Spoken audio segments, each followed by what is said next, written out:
खुलुमबाय आं प्रमद खाख्लारि नोंथांमोनखौ आंनि चेनेलाव बयखौबो बरायबाय। दिनै आं नोंथांमोननि थाखाय माखासे गोनांथार रादाब लानानै फैदों। अन्नानै भिडिअखौ जोबजासिम नायलां। गिबि रादाबाव दङ दिनै मेट्रिक आनजादनि नैथि सान। नाथाय सेबाजों खुंजानाय मेट्रिक आनजादनि नैथि सानाव क'क्राझार जिल्लानि गंसे आनजाद मिरुआव सोंथि बिलाइनि खेलिमेलि जादों।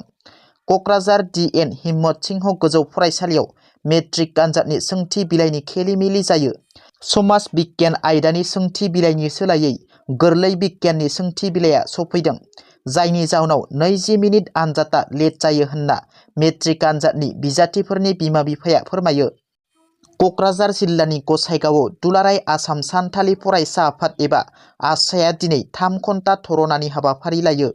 गसाइगाव सानथालि फरायसा आफादनि बानजायनायाव गसाइगाव महकुमा बेंगिरिनि लांगोनायाव दुलाराय आसाम सानथालि फरायसा आफादा ST आरो हानि मोनथाय दाबिनानै 3 घन्टा धरना हाबाफारि लायो। थांनाय 1996 मायथाइनिफ्राय 1998 मायथाइसिम आरो 2014 मायथाइयाव हारियारि दाङाबाजियाव जिउ गोमानाय आरो न' बां सिलिंखार जानांनाय नखरफोरनो थाबैनो 5 लाख राङारि सरखारि अनसुंथाइ होनायजों लोगोसे थांनानै थानायनि राहा खालामनानै होनो दाबि दैखाङो। धरनानि समाव आखायाव प्लेकार्ड लानानै आसाम सरकार हाय हाय, no ST, no rest, our demand is legal demand, we want land patta बायदि स्ल'गेनजों ओनसोलखौ गोमखांहोयो। बाक्सा जिल्लानि सालबारियाव सानै ड्राग्स फालांगिरि खादों। हराव हटेलाव खायो सानै ड्राग्स फालांगिरिखौ। हमजानाय सानै ड्राग्स फालांगिरिनिफ्राय हमदों गंनै कन्टेनार सिरिन्ज गंसे, गंनै मबाइल फन आरो गंसे KTM बाइक आरो माखासे नोगोद रां।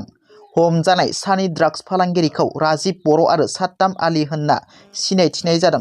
मिथिनो मोननाय बादिब्ला ड्राग्स फालांगिरि सानैया बरपेटा रड रेल लाइननि आलिम आली, कलम आलीनिफ्राय बे ड्राग्सखौ बायना लाबोना फानोमोन। गुमारिगुरिनिफ्राय खानो हायो ड्राग्स फालांगिरि सानैखौ। बिटिआरआव राजखान्थिनि दुंहाव बार। 1 नं पर्बतजरा बियाबनि टिपकाइ VCDCआव UPPL दोलोनि जयनिं हाबाफारि। बे जयनिं हाबाफारियाव UPPL दोलोनि गाहाय नेहाथारि राजकुमार नार्जारिया बाहागो लायो। बे जयनिं हाबाफारियाव गासै 100निबो बांसिन BPFनि कर्मीफोरा UPPL दोलोआव हाबफैयो होनना राजकुमार नार्जारि बिथाङा खौरांगिरिनि सिगाङाव बुंथियो। राजकुमार नार्जारिया खौरांगिरिनि सिगाङाव ओरैबायदि बुङो दि BPFनि रोदाखौ जेरावबो बुखुनानै गारहरनाय जादों। जोङो ओनसोल ओनसोल थांनानै BPFनि जि रोदा दंमोन बुखु बुखु गारहरबाय थादों होनना आरो BPFखौ जिर' खालामनाय प्रसेस लाबाय थादों होनना। टिपकाइ पर्बतजरानि आन्दाराव दिनै 150निबो बांसिन BPFनि कर्मीफोरा UPPLआव जयेन जाफैदों होनना राजकुमार नार्जारि बिथाङा बुंथियो। क'क्राझाराव फिन अंगनबादि कर्मी आरो हेल्पारफोरा मोननांगौ मोनथाय आरो दान बान्था बारायनांगौनि दाबिजों लामायाव गोख्रों खुद्रिसारनाय दिन्थिफुंदों। अंगनबादि कर्मी आरो हेल्पारफोरा खुंथायनि गोहोआव थानाय सरकारनि हेंथायै गोख्रों खुद्रिसारनाय दिन्थिफुंदों।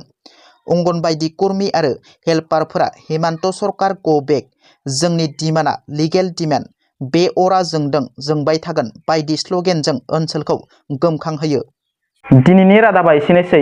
नोंथांमोना जुदि आंनि रादाबखौ खोनासंनानै मोजां मोनदोंब्ला अन्नानै लाइक, शेयार आरो साबस्क्राइब खालामनो दाबाव, लोगोसे बेल आइकनखौ थुनो दाबाव, जाहाथे आंनि गोदान भिडिअआ नोंथांमोननिसिम थाबैनो सहैनो हायो। गोजोन्थों। जै बर' हारिनि।